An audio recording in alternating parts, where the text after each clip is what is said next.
Well, good evening, everyone, and welcome to a new live episode of He Said, He Said, He Said. A look at the world from a seasoned Black man's perspective. I'm your host, Alvin King, and thank you all for joining us once again on this beautiful Friday evening.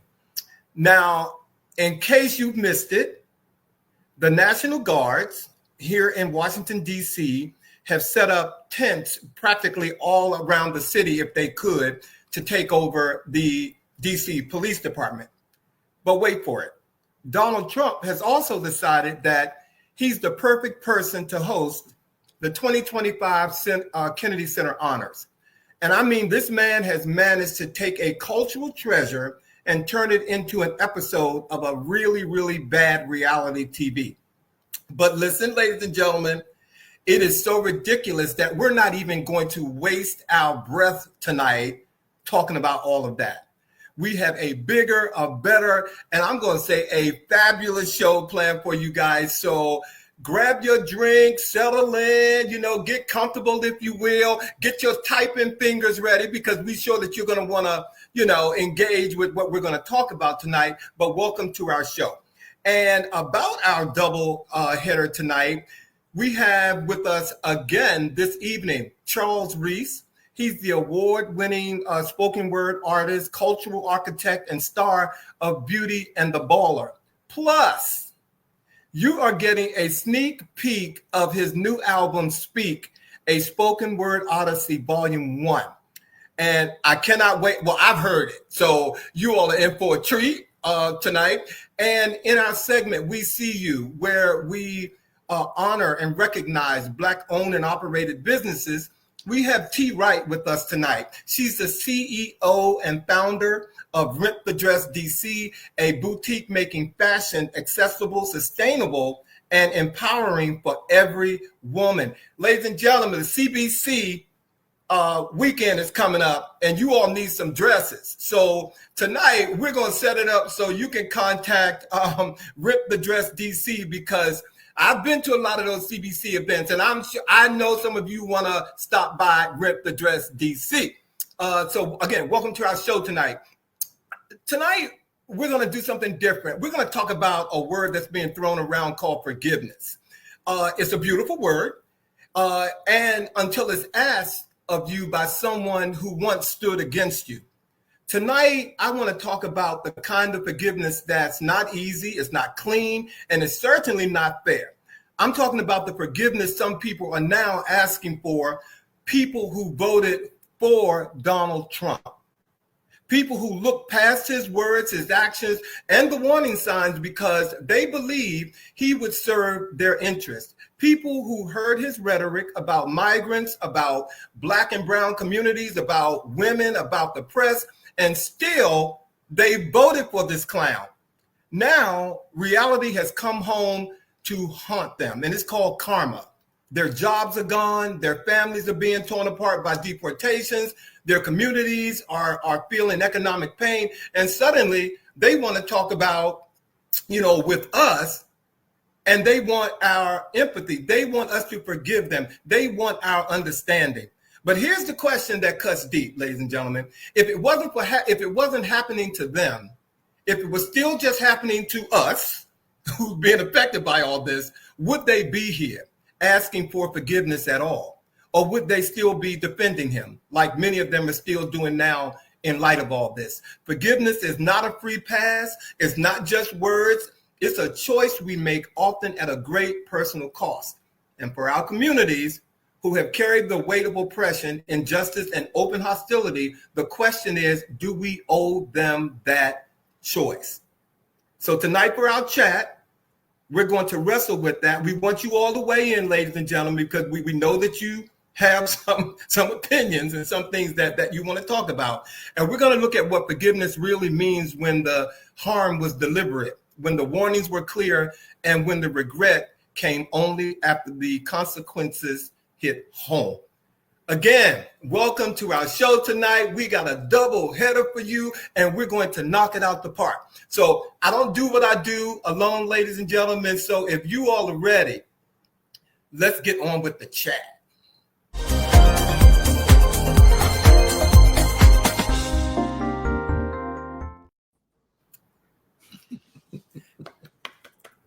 My brothers. Hello there. My brothers. How y'all I feel doing? like I've just seen you two. Huh? I feel like I've just seen you two. Just seen you. What he's talking about, ladies and gentlemen, we were out at a social this week, and that's rare. And we were all there. Okay, we the three of us were there, so it was great to see you all out this week. Great seeing you too. Great to see you. So, you guys have a great week. First of all. Yes, thank you. Okay. Busy. Well, that's good, right? Not the place. Well, wait a minute. You know, our viewers have started to come on. Already chiming in. They already chimed in, so we want to say hello to them and welcome them. Troy Patterson, Monica Pleasant, Dr. Toole, welcome back. Robert, welcome back. Let me see. Michelle Sims, hey, love it. Michelle Bowie. Hey, me. We got the dual Michelles up in here tonight. Bam. Bam, bam, bam. Thank you all for joining us tonight. And for those of you who tuned in a while ago, for our chat tonight, we're going to talk about this forgiveness that people who voted for this clown that some people are calling our president, are asking for from us. Some of them are some of our friends. To be honest with you, I'm not. Well, I'm sorry. They may not be your friends now. Not friends. They may not be your friends now, but you knew them before. So I got like 4 questions I want to bounce off of you guys, if I can, and get you all's true, unadulterated opinions on them. Okay. Okay. Okay. So my first question to you and the viewers: if someone backs a leader like this person, and I had to call him a leader, knowing that he causes harm, but only regrets it after it hurts them personally, do they deserve forgiveness from the people who were hurt all along? Why or why not? I would say I'm not forgiving anyone, and it's not my place to forgive. And the reason being is that this is not new. Again, I'm not a fan of Ronald Reagan, and he did some things that really set the Black community back. And there are folks to this very, very day, including some Democrats, who think that Ronald Reagan was a good president. What we have now is a lot worse than Ronald Reagan in terms of the impact that it's having on the Black community, as well as the gay community. So with that being said, one should know better. One should know their history. And if you don't, it's not my place to teach you everything that you should know prior to going to that booth. So if you think that you are not that well informed, even though I believe in voting, don't go in there and vote because of some false reason you believe is going to benefit you and not think about the greater good. So I don't have a place for forgiveness when it comes to folks who are constantly voting for people that hurt the future of my nieces and nephews, my mother, my aunts and uncles, and 100 cousins. I get that. I will say that, my Christian faith calls upon me to be able to find spaces of forgiveness, just as I have been forgiven. I fall short. We are all works in progress. And I would hope that people would offer me that grace as well. That said, I am human and we are works in progress. And I will say to you that I have been praying mightily to find that space of forgiveness. I have not found it, to be very honest with you. It is not a place that I have gotten in terms of people that, as Sean was saying, knowingly voted for someone who just causes such immediate harm to so many people and the future of what we know as our country. So I have not gotten to that space yet. I pray, in all honesty, to get to a space of forgiveness because I believe it's necessary to move forward. But I have not reached that space as of yet. Well, first of all, I'm going to echo what Troy Patterson said. Good evening, Herbert. And Troy was pretty short to it, right? I'm echoing what Troy Patterson said because I can't really say what it really means. But to that point, I don't have any room for forgiving anyone right now because, it's like we're spiraling out of control. Mm-hmm. So I did have someone whose brother was deported, and I know them, and I knew that they voted for that person, and I'm kind of close to them. I don't forgive them for what they did. And so, I am a spiritual person like you, Bobby. So my answer is no. I don't have room to forgive you right now, which takes me to my next question for you guys.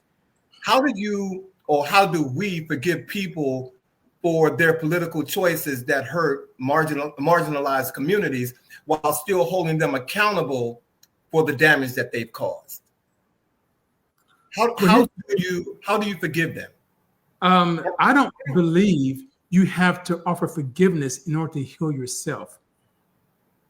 And so I think one can heal without forgiving a transgression that happened upon them. Some disagree because some people say that forgiveness is you forgiving yourself. I don't know. So the way I balance it, those principles is again, I'm not the best when it comes to compartmentalization of things. I tend to just walk away. And how do I hold them accountable? When they cross my path, I remind them of their transgression. And then I say my piece and I walk away. I guess I'm of the school of belief that kind of what Troy had mentioned about being out in the streets and doing the work. I believe that, an apology, and that's something we haven't spoken about. Are we being expected to give forgiveness before someone has apologized even for what they've done? Because for me, before I'm offering you forgiveness, I really want to have a sense that you understand the error of your actions and your behaviors, because there are consequences for everything that we do. And so, as I often say to my students, your apology rings hollow if it is not followed by changed behavior. Mm-hmm. If someone does something and then they're just simply saying, I'm sorry, and then they're going to go out and vote for another person who directly harms other people, it just, so for me, it's changed behavior that's really big in terms of accountability. What are you doing to address, or if you will, correct your previous action? So you both and Troy just spoke to my third point or question. Should we forgive someone only if they truly mean it? Of which I don't know if they do or not. Should we forgive someone only if they truly mean it, or does it also depend on what they do to make it right? And I'm going to say your actions are greater than your words for me. But in a situation where you voted for this person knowing what type of havoc he was going to wreak, how do you explain that? How do you explain accepting them? How do you explain forgiving them? And I know people whose parents are Republican, but they're not. I think for me, some of it has to also do with the context of my connection and my relationship to you.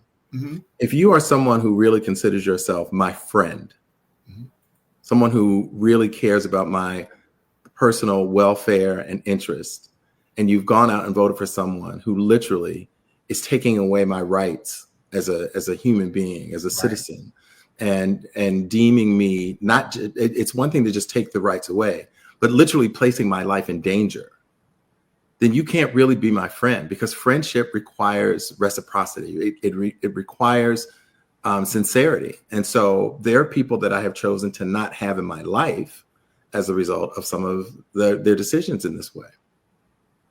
Well, before you speak, Sean, I said something which I felt to myself that was like an open statement about I have people who have their parents are Republican or they're not Democrat. And I have found myself just completely removed from them at all. Mm-hmm. I don't dislike them. In fact, I feel like they dislike me because, you're the one who don't care about, the fundamental rights that I have as a human being to be Black, to be gay, to be successful, to be smart. You don't care about any of that because you put that person and their beliefs before me. So it's not me who don't like you. It's you who don't like me. So I just wanted to make sure that I got that out. I'm sorry. Go ahead. Alvin, I agree with you 100%, Alvin. And I'll take it a step further. I don't need for you to show me your actions to say that you've changed or you understood the error of your ways. That's not about me. You know, I've already removed myself from you, and I don't need to forgive you. I don't need you to come to me and say, hey, can you ask me for forgiveness? No. Maybe it's because I'm an Aquarius and we tend to be very, very, very, very loyal. But once you cross that line, we're done. I'm done. I don't, like you said, I don't hate you, don't dislike you. I just don't have any interest. I don't want to be bothered. Mm-hmm. Well, that definitely speaks to Dr. Toole's statement, for which I strongly believe. Before we get to our last question, she said, I think I have to protect my peace and my heart and myself, which means I have to have boundaries with anyone who voted for Trump 3 times. Amen. Amen. Amen. He speaks truth. Amen. My beautiful cousin just came over here. How you doing, Vincent? Thank you for joining us tonight. I got one more question before we get on with the show. Bobby and Sean and viewers, thank you all for weighing in on this. So my last question is it fair to ask people who are hurting the most by these certain policies, like us, Black people, immigrants, and people of color, to be the first ones to extend forgiveness, especially in politics? And if you need me to explain why I asked that question, I will, but go ahead if you guys know. I think it's a dead ringer because I'm not going to do anything that I don't feel that I should do. And I'm going to go back to Dr. Toole's statement about protecting my peace. Yeah. And you got to remove people and their rhetoric at all costs from your life if you have to protect your peace, because there's a lot of people. I'm sorry. Let me talk about politics. Well, James Baldwin once said that I can't believe what you're saying because I see what you're doing. I see what you're doing. Amen. And I just feel like, marginalized communities, and in particular in the United States of America, Black people have shown endless forgiveness and endless opportunities of holding on to faith and hope that in spite of the behaviors of people around us, we too are Americans. We too have all the rights, and like we've shown endless forgiveness as a people. Yeah.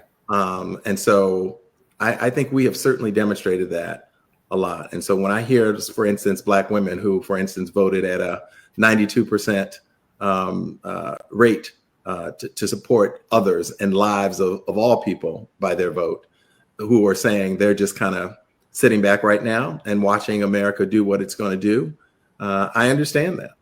I completely understand that. I mean, they are like, forgiveness is on hold right now. So.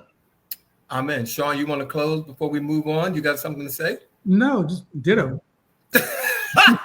There you have it. He said. He said. Ladies and gentlemen, again, thank you all for indulging us in that conversation about forgiveness as it pertains to this political climate. We really appreciate it. As I told you, I'm sorry, one of our viewers, Vincent, said the biggest picture is a lot of Europeans don't have papers to be in the country. Let's be fair. He is making a statement. I'm not sure exactly what you meant by that, Vincent, but thank you. Thank you. So, ladies and gentlemen, we have an amazing show for you tonight. And if you guys are ready, I'm ready to get on with it. If you guys are ready. You guys are ready? Yes. All right. Well, tonight we have, first of all, welcome to our segment of We See You, ladies and gentlemen. And for We See You, we recognize Black-owned and operated businesses, ladies and gentlemen. And tonight we have with us Tee Wright.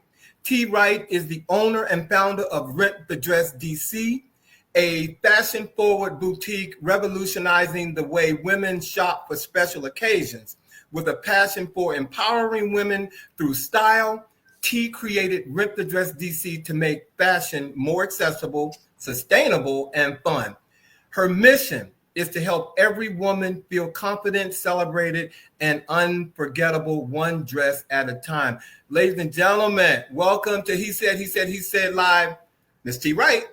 Woo!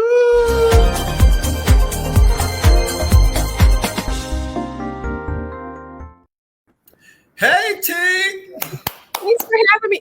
You guys are so good.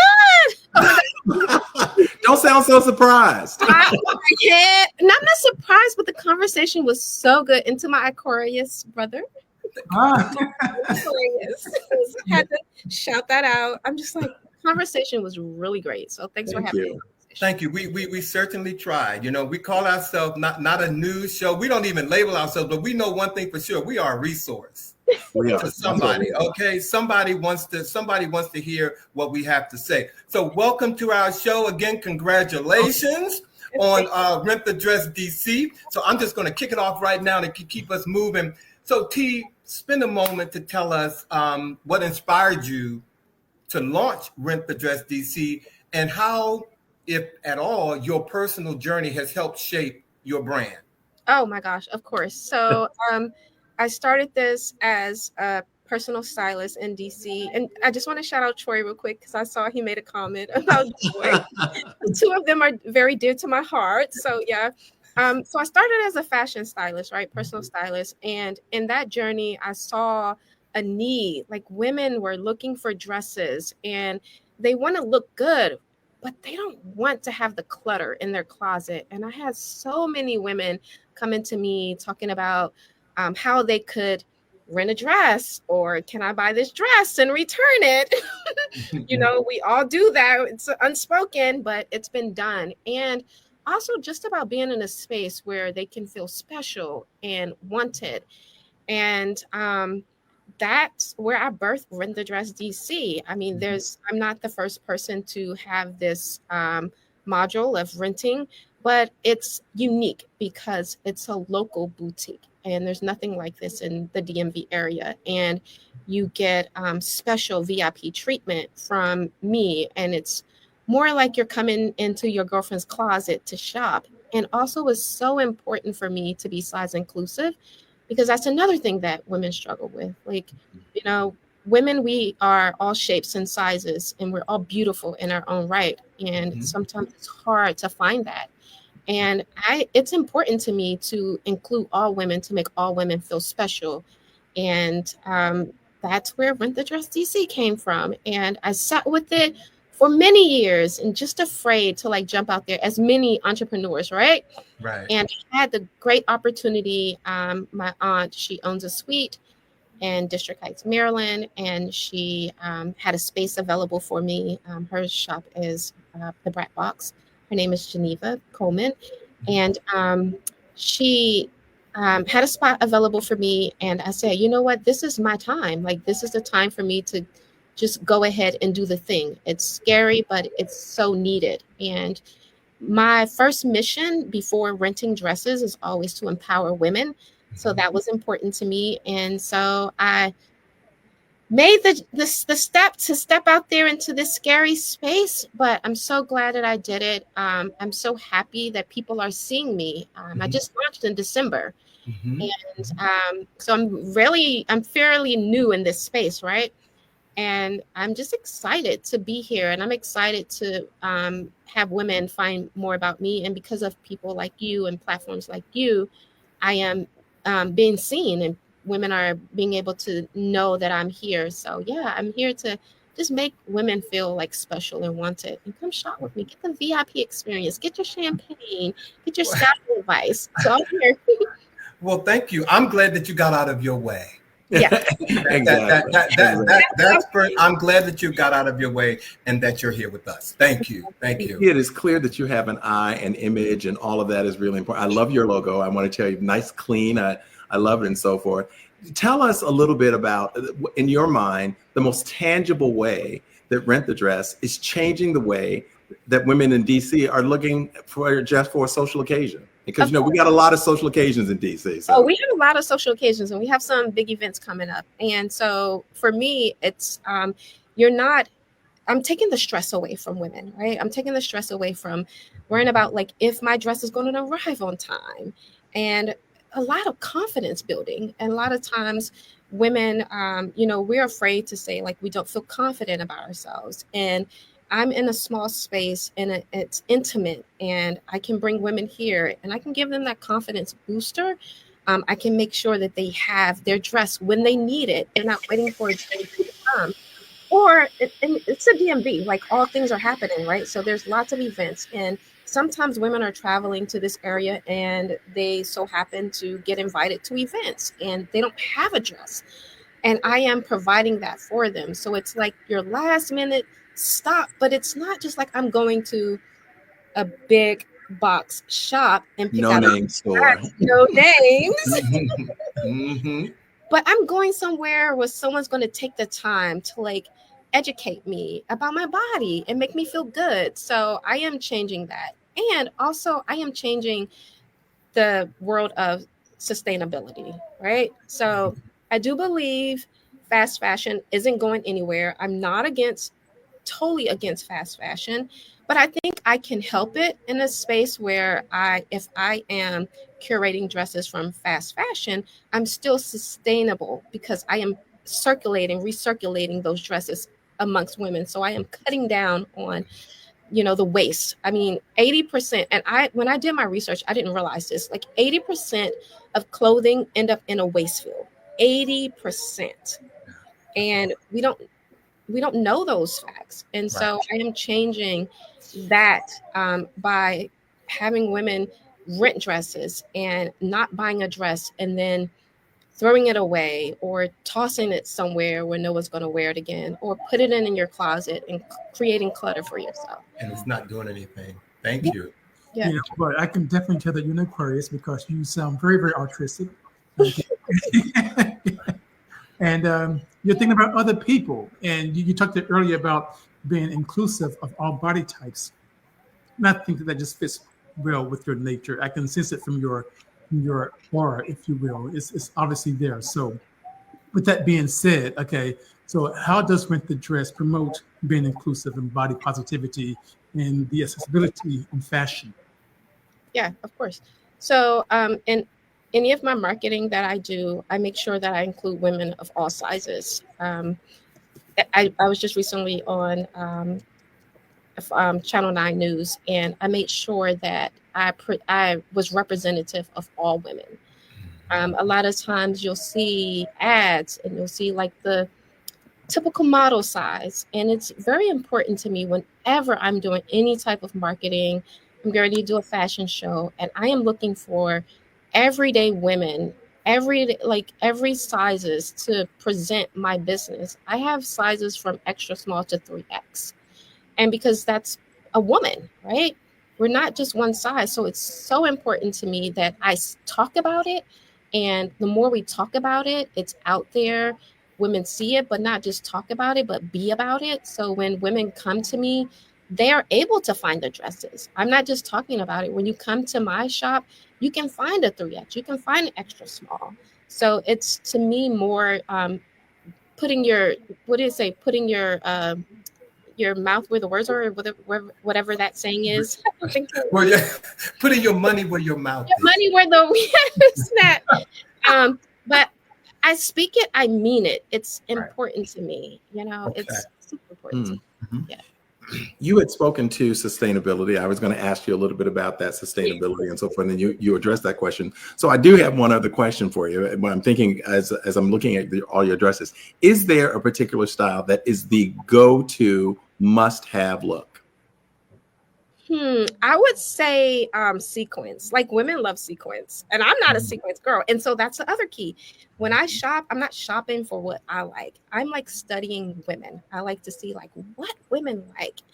And women love the bling. They love the bling. So when I'm shopping, I'm like looking for like all the like sequins and glitter and glitz and all those things. I'm more like a simple type of girl. Once in a while, I'll jump out there and do something sequency. But yeah, you definitely have to study women. You have to talk to women. What do you like? A lot of times when I'm shopping, I'll ask my friends, like, do you like this? Would you wear this? And it's not just about like what I like or what other people or what I think is attractive. It's like, what do women like? And so that's important to me. So yeah. It sounds to me, T, that you have been doing a lot of learning, and of course, you're entrepreneurs. So, and like you said, women, there's no monolith. This is diverse. So, with that and all the learning that you've done, what has been your biggest lesson in building a brand for a group, for a ground up, or from the ground up, I should say? Excuse me. And how do you stay inspired during your challenges? So first, let me start with how I stay inspired, because I think that's important, right? I stay inspired by keeping myself around other entrepreneurs, not just like other entrepreneurs, but my friends, like people that are involved in my life. They keep me going when I'm feeling like depleted or I can't do this thing. I can, even if I'm not doing something, I can attend something that they're doing, and it inspires me to like keep going. So surrounding yourself with those type of friends and family members, I think that's what keeps me inspired. And then also just being a woman, like I'm a woman's woman, like of all things, like I think it's so important. And for me to encourage and promote and inspire other women, that keeps me going. And I don't know. I've been in a space where I've not felt good about myself, and I know what that looks like, right? So I want to be the woman who is helping the next woman, because I'm in a different space in my life, right? So I know that it's a lonely space and it's hard to like come out of that. So if I can, and it's like each one teach one, like when you get to the top, you reach down and you pull someone else back.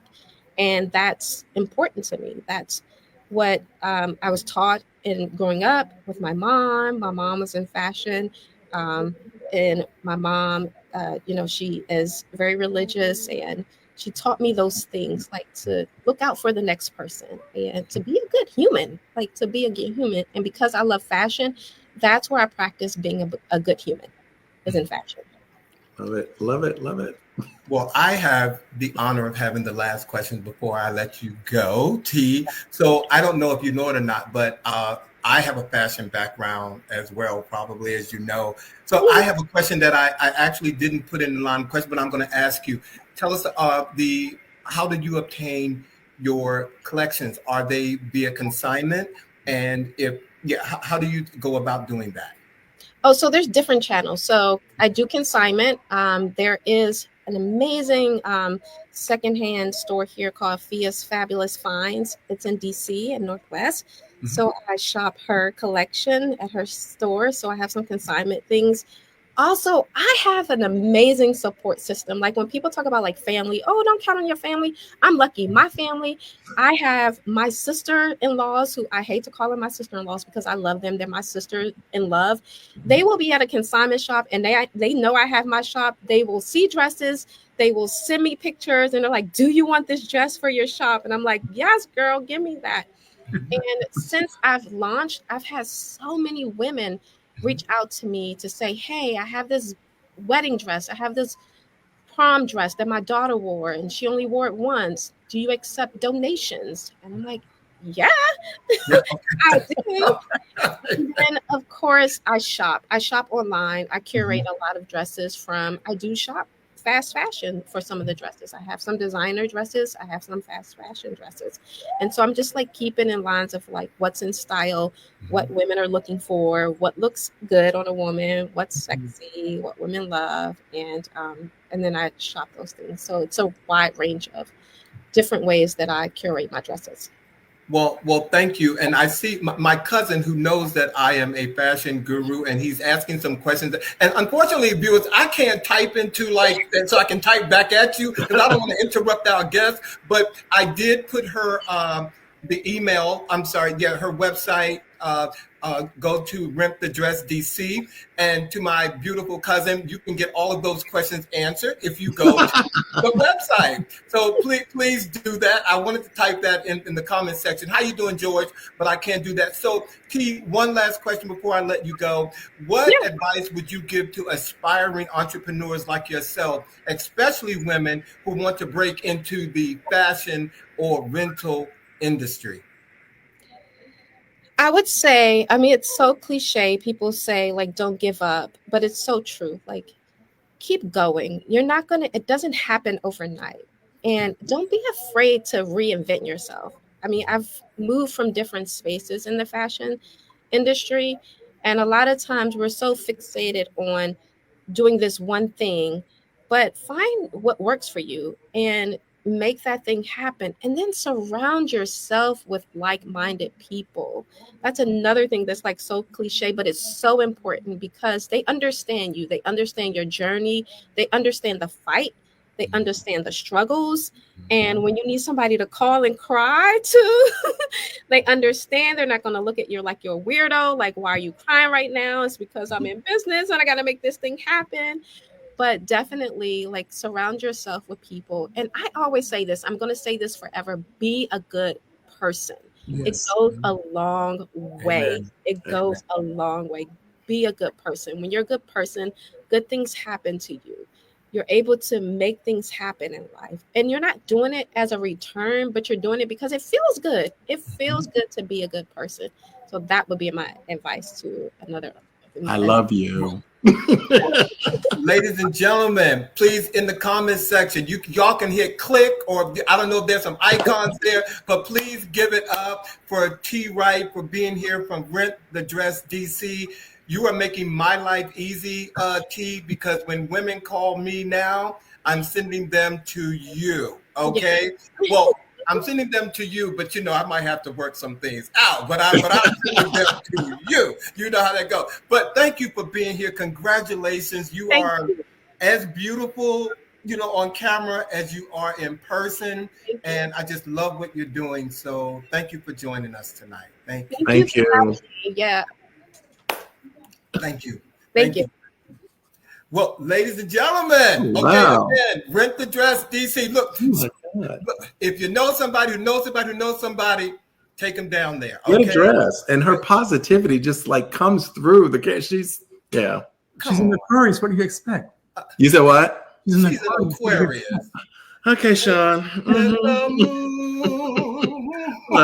Okay, Sean. All right, ladies and gentlemen. All right, again, welcome everybody who wasn't here at the first half of the show. I see my brother Stonewall Jason is here, ladies and gentlemen. Herbert, thank you so much for giving us an applause tonight. Well, again, the special show continues.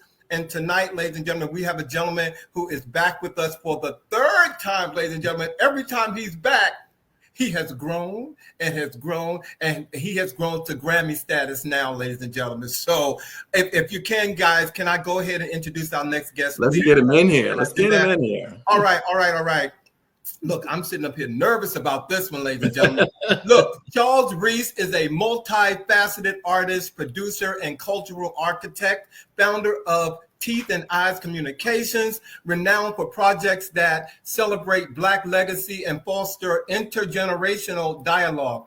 As a voice, arts, and awards winner for outstanding spoken word performance and a Grammy voting member, Reese seamlessly blends storytelling, live production, and music to drive cultural impact. A communications and theater arts graduate from the prestigious Morehouse College, he has collaborated globally with artists and institutions to create powerful events at the intersection of art, activism, and heritage. His critically acclaimed work, bringing James Baldwin's legacy to life, has been widely praised. Through his innovative productions, Reese continues to push boundaries and inspire new conversations about identity, culture, and social justice. His highly anticipated second album, Speak, a Spoken Word Odyssey Volume 1, is set to begin streaming on all digital platforms on Tuesday, August the 19th, this being August the 15th. So we are debuting his new album before anybody else sees it, ladies and gentlemen. It is exclusive. So if you all will indulge me, before we bring Charles on, I want you all to listen to this first clip, The Year I Forgot.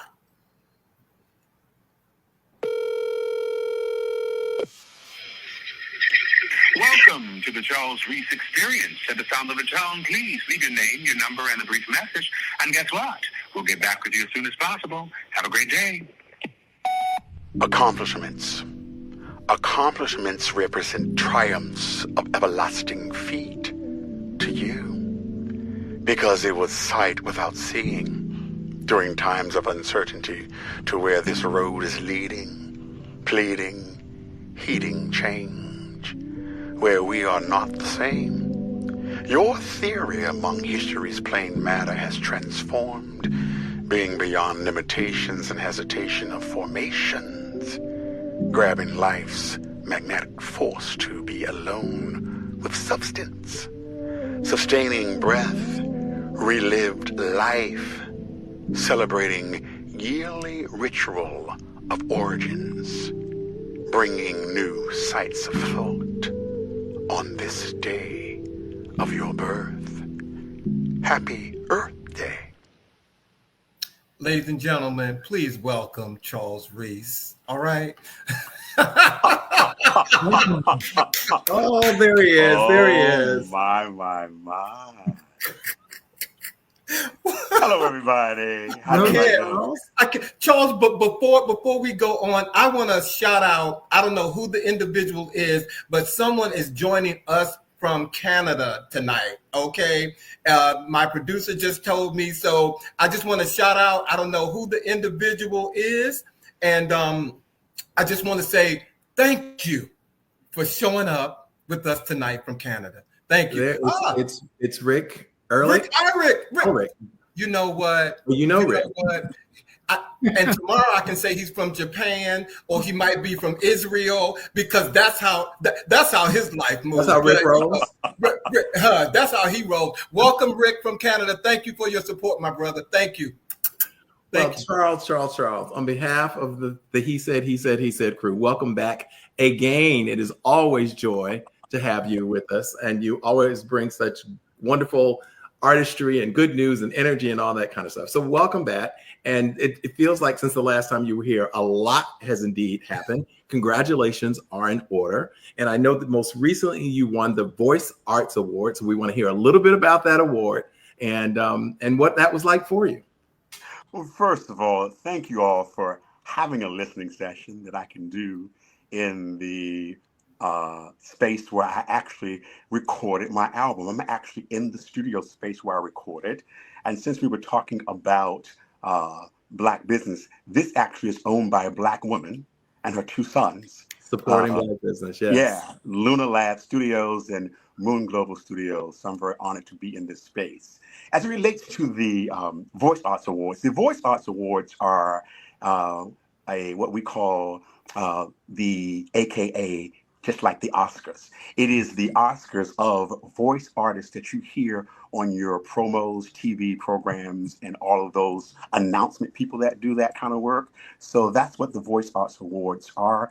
They are started by two African-American folk, Rudy Gaskins, who is actually from Washington, D.C., by the way, and his wife, Joan Baker. They started what's called SOVAS, S-O-V-A-S. It stands for the Society of Voice Arts and Sciences. And they are the bearers of this award, and they'll be celebrating 12 years coming in January. They have now moved the awards, so they're really one of the kickoff awards starting in 2026. So it's SOVAS, the Voice Arts Awards, Rudy Gaskins, and Joan Baker.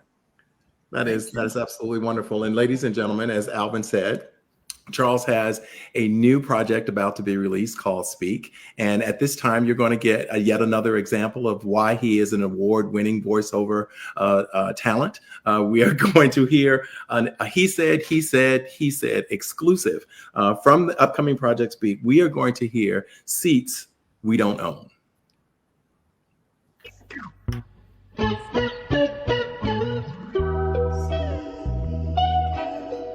We don't own seats bought by tax dollars and apparatuses of doom to fill the blood shedding of a young African children in the streets of anarchical, colonized, non-libertarian formations of repressing real democracy, where we are unanimous in united measures to sustain. Life quality cannot be obtained through oppression measures by resting on a bench, spinning my mind with these ghoulish tricks of force. I write in pen, signing black or blue. I write in pen, signing in black or blue. I write in pen, signing in black or blue. Where is the white ticket? Wicked, wicked, wicked forces, calling those of the past.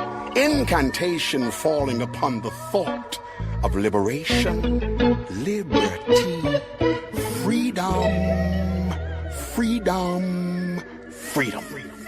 Where we sit together on seats we don't own. Love it. Love it. Drop the mic. Let me just jump in really quick and just say this. She's not a background vocalist. She's been by my side.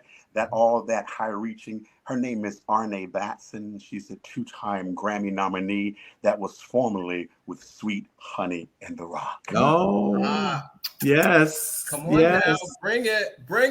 Yes. Again, Charles, so this is my first time talking with you. I know that you've been on before. So again, thank you. It was great to listen to your work. But you are a Grammy voting member now. So again, congratulations on that. Okay. I know it's a big honor. Not everyone gets to vote on in that organization. So, but what was the process like becoming a part of the Recording Academy class of 2025? Well, first of all, Sean, welcome. I've been watching you for a little while, so thank you for holding space and being that third brother of he said. Grammy. So here's the situation. In order to become a member of the Grammy Academy, it's not a union like SAG and all the other places, unions that organizations I belong to. It's an academy.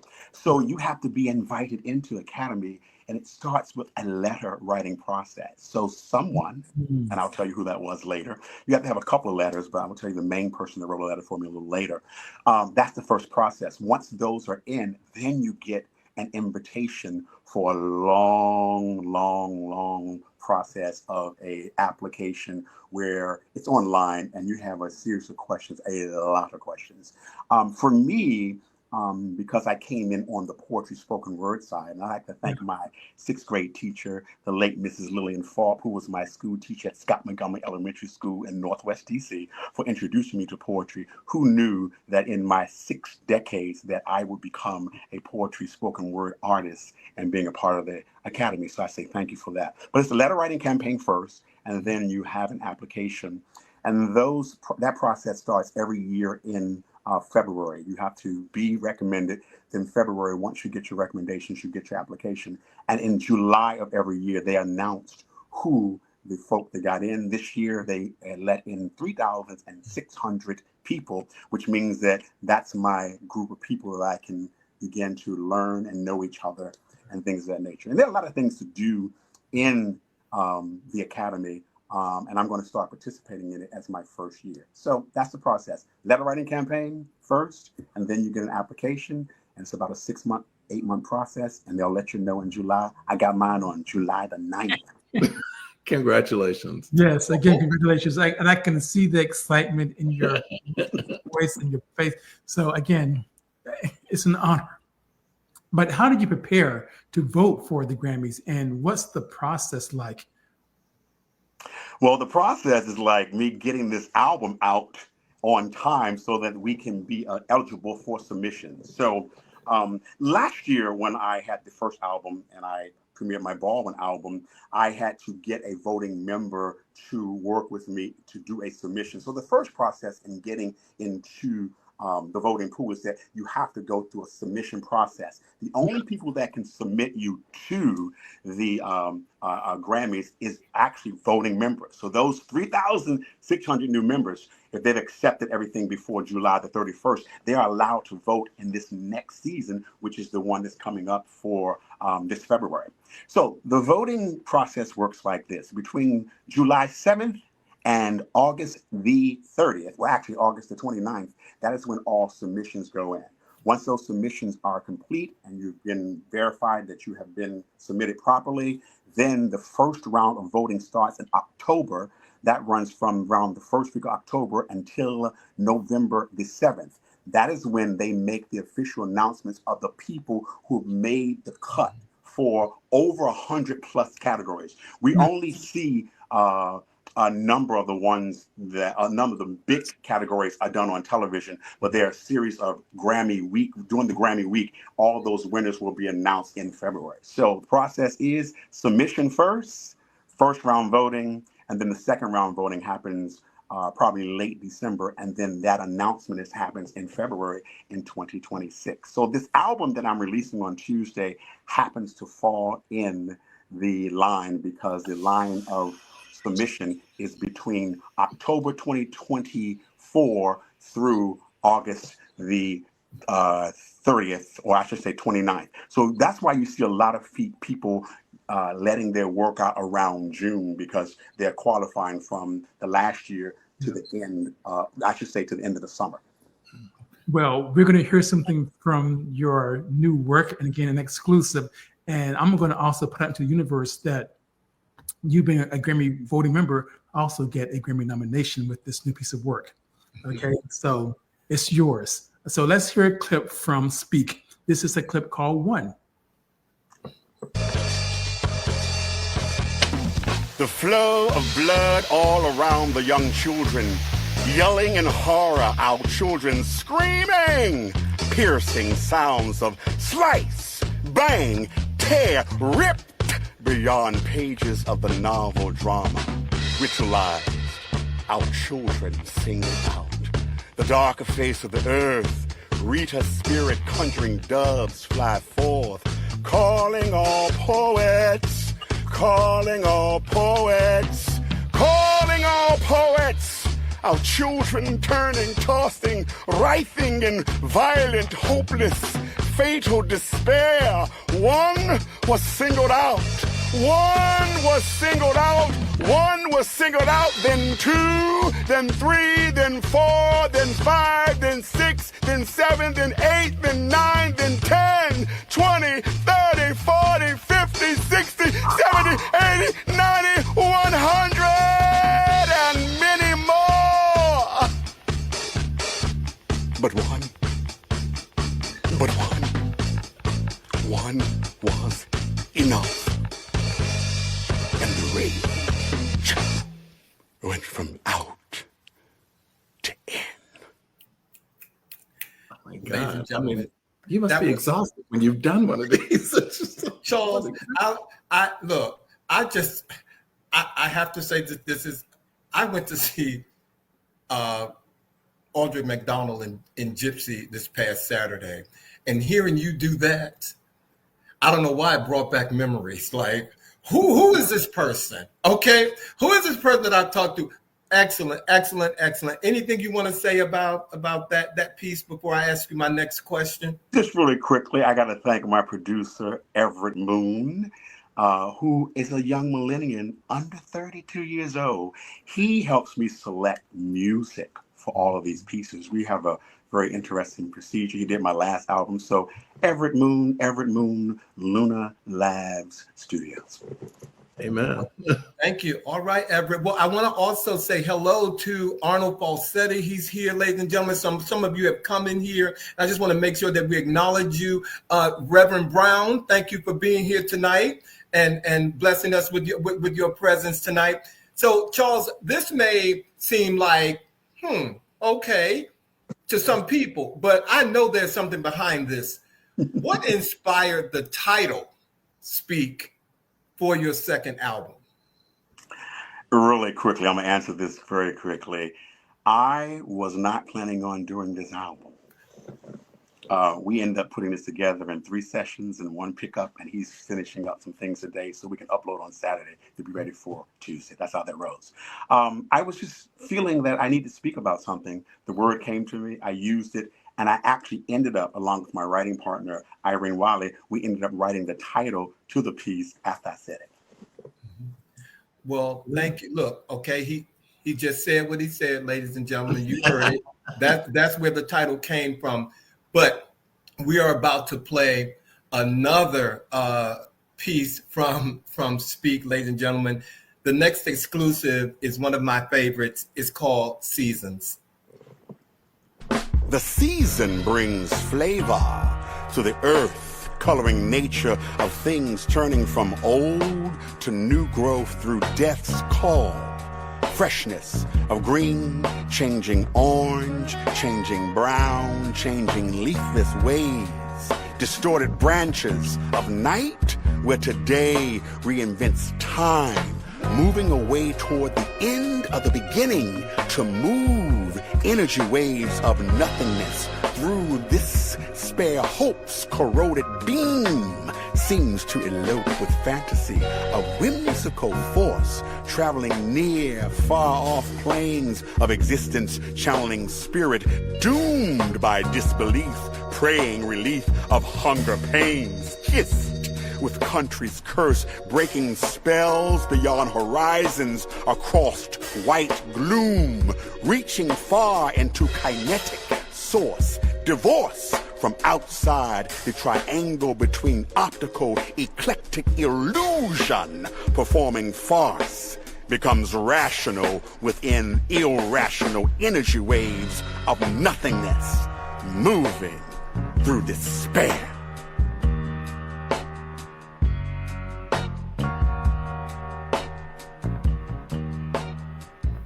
I just want to get a glass of wine or something, just sit back and just enjoy this. Look, It's joy watching him listening. Come on, Charles. Just want to get it. So, Charles, how does this project differ from your first project? Well, I've been on a learning curve. The first project was, I would say, more traditional, and I just focused on really the poetry, very minimal music, but more soundscape. This one allowed me to explore how music collaborates with these deep words set to beats. You might be sitting having your wine, and one of you'll catch, ooh, that's pretty deep. So we kind of sort of did that type of thing. And all of these poems, about 8 of the poems come from a purple book that was bequeathed to me by my belated playwright, Morehouse brother, Howard Simon. And a lot of them are written between 1996 and 2000. And I've just been re-engaging them. Bravo. Bravo, my brother. Bravo. Charles, we recently lost Malcolm Jamal Warner, a loss that many of us grieve and felt personally, even though we did not have the opportunity to know him personally. In your case, you did know him personally. And so we express our condolences to you on the loss of your personal friend. How are you dealing with that loss? And we understand that in this new project, you have dedicated a song to him. Yeah. Well, first, I'm going to first start with this and say I'm still sending love, grace, peace, and mercy to his mother, Pamela Warner, his wife and daughter, who I did not know, sending them personal hugs, and the entire family, and also, as well as his father. Yes. I always like to start there. His mother did finally make a statement, and if you want to read that, it's on what's called the MJW Legacy page now at Instagram. So go check that out, because I think that helped me through the process. But I was writing on Facebook, and I wrote a kind of like what I thought was something that helped me get through it. And then later I decided that I will just go ahead and do a poem with my writing partner. And we gave it to Karen Briggs, the violinist, and she took us to another level. And it's helping me to heal. We hope that it'll help you to heal. And if you're dealing with any type of grief, please know that you can reach out to a lot of resources and do that. Take your time and heal. And I hope that this piece helps people deal with our dear brother, Malcolm Jamal Warner. Well, we thank you for sharing it with us. Ladies and gentlemen, we get now to hear the personal dedication to Malcolm Jamal Warner by Charles Reese. A poem for brother Malcolm Jamal Warner, actor, poet, musician, writer, director, activist, father, husband, son, and my brother in the arts. Malcolm Jamal, named for activist Malcolm X and musician Ahmad Jamal. Gentle, excellent, humorous, kind, compassionate, strong, beautiful, brilliant. Malcolm Jamal Warner, in remembrance I call your name today as I hear you speak to us from the great beyond, saying radical self-love is the most revolutionary act that we can impute. Your words continue to nurture our souls as the world mourns and remembers you, grieves with your beloved family, celebrates you eternally with love and inspiration. Wow. We speak his name. Malcolm Absolutely. Jamal We do. Warner. We speak his name. And what I mentioned this earlier, the reason why I got into the Recording Academy, Malcolm wrote me one of those recommendation letters. Wow. Wow. That that hits hard. It really does. Yeah. It's kind of interesting because you said that you weren't planning on doing this second album. So with that being said, what is next for you as an artist? A couple of things. I'll just do just a couple because I know timing is always a thing. But I'm celebrating my 25th anniversary of doing my work around Baldwin. 25 years ago, I was on Off-Broadway. So I'm going to be utilizing this year of releasing the play version so that regional theaters and other companies in the United States and abroad can begin to actually do that work. So I can sit out and just watch people do it and come in and be a guest and talk. So that's one. Two, I'm beginning to find ways to utilize my poetry spoken word albums as a possible residency. I'm also going to be doing some online classes around Baldwin and around how to put together an album. And last but definitely not least, I'm going to be taking one of the pieces from the album. It's called The Picture Show, and we're going to develop that into an animation short piece.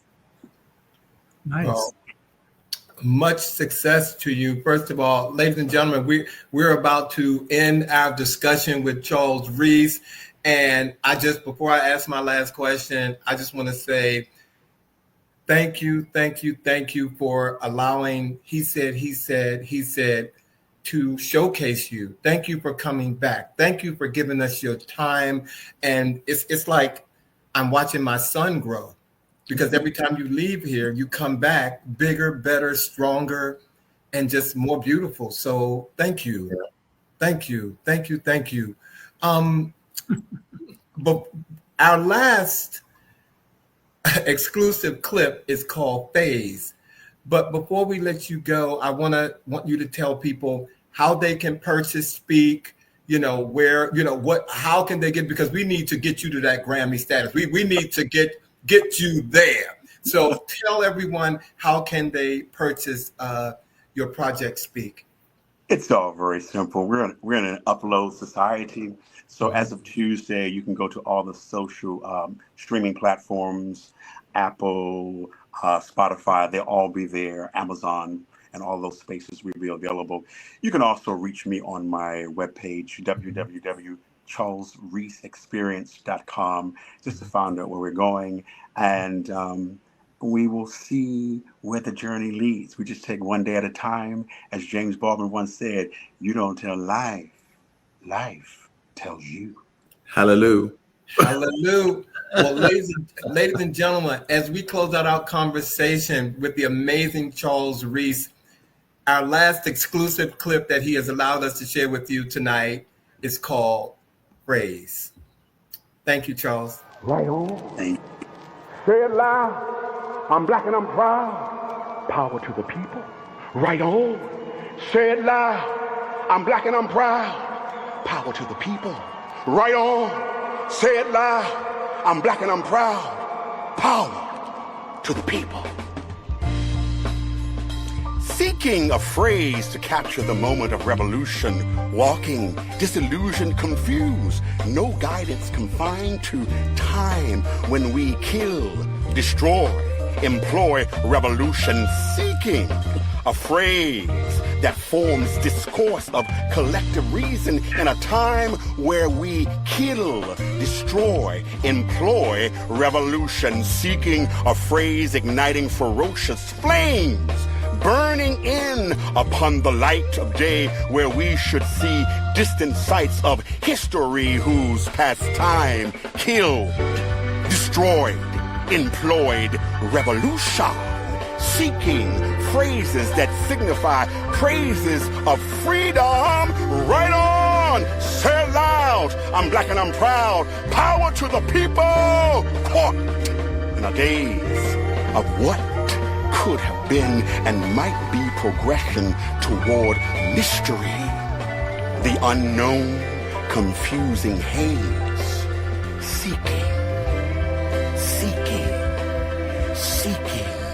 the phrase. Right on, say it loud, I'm black and I'm proud, power to the people. Right on, say it loud, I'm black and I'm proud, power to the people. Right on, say it loud, I'm black and I'm proud, power to the people. Look, first of all, Dr. Tools asked a question before we let you go. Power to the people, Charles. But Dr. Tools asked a question. I just want to make sure that if you could answer that question, because it is, I think, was a very important question. Are you on Bandcamp or somewhere that you'll get the money from sales? Yes, I'm actually on DistroKid. Is my actual distribution person, and we actually get most of our money through that. I'm happy to invest in some other areas, so I will be looking into that. But DistroKid's been one of the main sources because everything is done, uploaded through that process, and it's put out through the ethers, and it comes back to us. So that's what I have. See, our viewers want to know. Exactly. Charles Reese, don't go anywhere. We're going to bring you back. But thank you, my brother. Thank you for being here tonight. We so appreciate you, man. Congratulations on everything you're doing. Thank you. Whoa. Wow.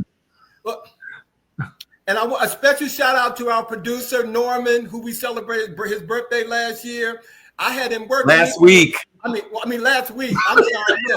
Look, okay. Look, last week we celebrated Norman.